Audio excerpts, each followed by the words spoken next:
A lot of people want to buy their first rental property, but they have no idea how to get started. It can be overwhelming. That's why in today's video, I'm going to teach you the 5 exact steps that you need to take if you want to buy your first rental property. If you're new to the channel, my name's Justin, you're wrong. I'm a real estate investor and entrepreneur here in Las Vegas. I've made hundreds of videos teaching people about real estate, and the goal of this channel is to help you grow your money and mindset. Also, if you want to see more personal content, follow me on Instagram at JustinYou'reWrong. And before I get into the steps, let me just disclose that this is exactly how I bought my first rental property ever, and it's not the only way that you can buy a property as a rental. You can buy properties in different ways, different steps that you can take, but here's just a general way that I did it, and you can do it too. Step number 1, save up your money. Now, to buy a home, you need money to purchase a home.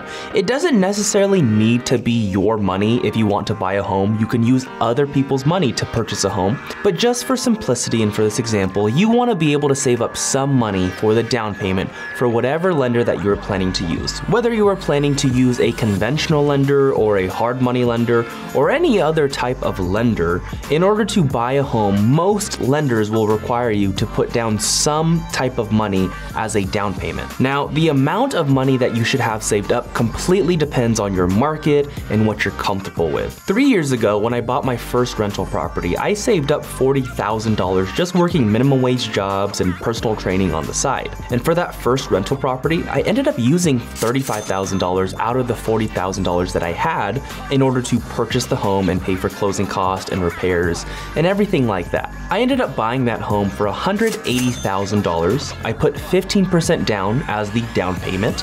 I paid for the closing cost. I paid a little bit in repairs. It was under $1,000 for the repairs, and then I immediately rented out. And according to my lender at the time, in order for me to buy that property, I needed to have extra cash in the bank as reserves in order to purchase the home. And if I did not have enough cash saved up in my bank account after I bought the home, they would not have lent to me on that property. This is exactly why it's important for you to start saving up your money. Step number 2, start building your credit. And if you don't know what credit is, in the most basic sense, it's the ability to borrow money with the understanding that you're gonna pay it back later. So you probably have heard of credit cards, and that's a great way to build your credit, but there are other ways. You might have an existing car loan or something like that.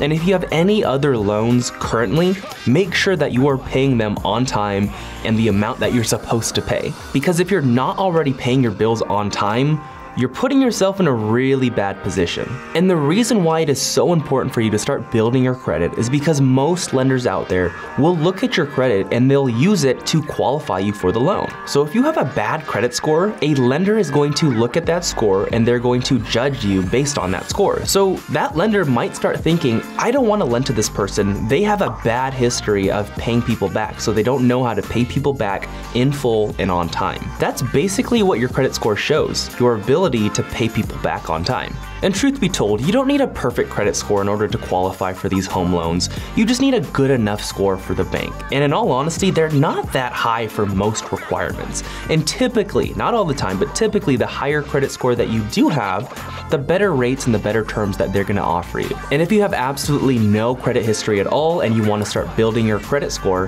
here's what you can do. All I want you to do is to go to your current bank and sign up for a credit card. At the very beginning, it doesn't really matter what credit card that you use. All that really matters is that you start building your credit. And to do that, the easiest way is to just get a credit card. But once you actually get your credit card in your hands, it's not over from there. So far, you've signed up, they've sent you the credit card, and you can't just stop there. You have to actually use it and utilize your card. Because if you don't use your card, you're not going to build your credit. So once you receive your credit card, I want you to use it at least one time every single month. Then, at the end of every single month, I want you to pay off your entire credit card balance in full. There's a common misconception out there that you need to keep a balance on your credit card if you want to start growing your credit, and that's just not true.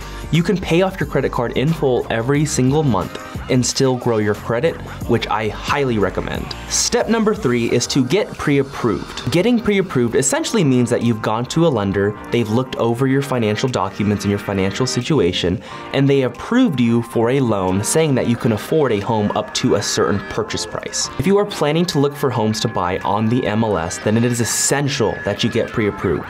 And the reason why it's so important is because if you do not have a pre-approval letter, no listing agent will take you seriously. So for example, let's just say you see a home that is listed for sale on the MLS for $300,000. Then let's say that you are going to make an offer of $300,000 to that listing agent.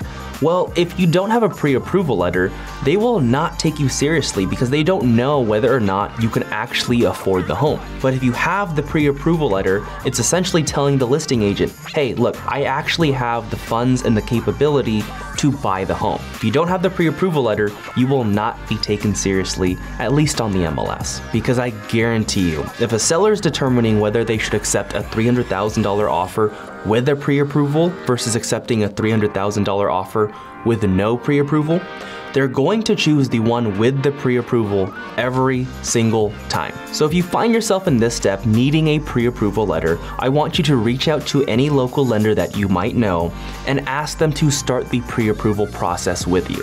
Step number 4, start looking for homes. If you are not actively looking for your first rental property, it is highly likely that you will not get it. There are so many different ways to find deals in real estate, and I'm not going to get into it all right now, but for the sake of this example, let's say you're trying to find your first deal on the MLS.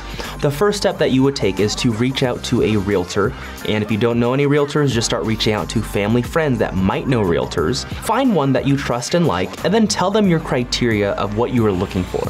And your property criteria doesn't have to be anything super specific. It could be as simple as telling your agent, hey, I'm looking for single family homes in Fresno, California, and my budget is $300,000 or less, just depending on what you got pre-approved for. Once you do that, your realtor will be able to set up an auto search for you so that anytime a home pops up that fits your specific criteria that you requested, they will send that property to your email, and then you can start looking at the deals to see which ones you want to buy. And even though I'm using the MLS or on-market deals as this example, don't let that stop you from hunting for off-market deals. You can find on-market deals and you can find off-market deals.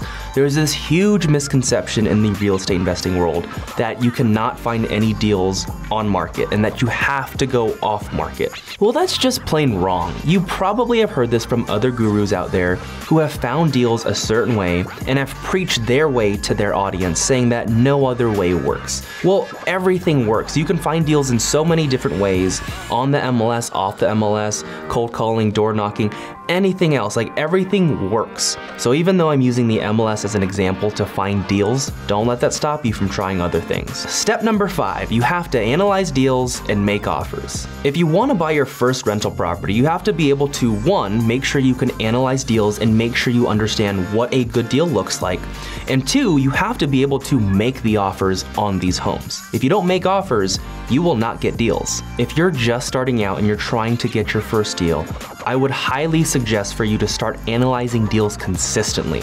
Whether that's analyzing one deal a day, offering one a day, you just have to do something consistently. And just understand that you're going to get better over time.